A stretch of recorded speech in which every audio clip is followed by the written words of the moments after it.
بسم اللہ الرحمن الرحیم ومن یتق اللہ یجعل لہ مخرجا۔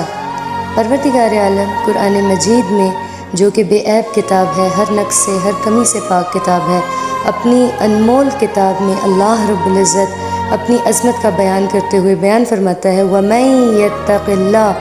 جو کوئی خوف خدا رکھے گا، اللہ کا خوف دل میں رکھے گا، اللہ کا ڈر رکھے گا، جو متقی بنا رہے گا، ہر کام کرنے سے پہلے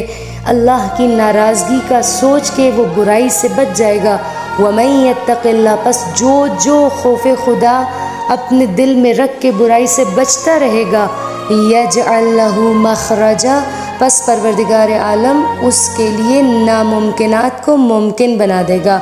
بند دروازوں کو اس کے لیے کھول دے گا۔ پروردگار عالم جہاں راستے ختم ہو جائیں گے وہیں سے اس بندہ مؤمن کے لیے راستہ تشکیل کر دے گا۔ یہ پروردگار عالم کی اپنے متقی، پرہیزگار، خوف خدا رکھنے والے بندے کے لیے عنایت ہے کہ وہ اپنے بندے کی اس اجر کو ضائع کیے بغیر، اس اجر کو محفوظ کرتے ہوئے اس بندے کو جزا یہ عطا کرتا ہے۔ فرماتا ہے اے میرا بندہ پریشان مت ہو،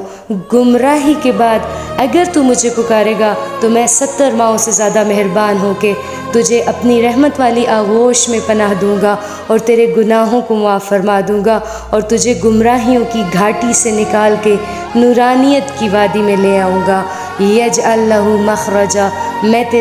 تیرے لیے ناممکنات کو ممکنات میں بدل دوں گا، کیونکہ ان اللہ علی کل شیء قدیر، اللہ ہر شے پر قدرت رکھنے والا ہے۔ لہٰذا شرط یہ ہے کہ جب انسان اللہ کا ہو جائے گا، اللہ کے لیے تقوی رکھے گا، اللہ کی محبت کی وجہ سے کوئی کام انجام دے گا، اللہ کی ناراضگی کے خوف سے کسی کام سے بچ جائے گا، بس اللہ رب العزت اس محبت کا جواب، اس انسیت کا جواب، اس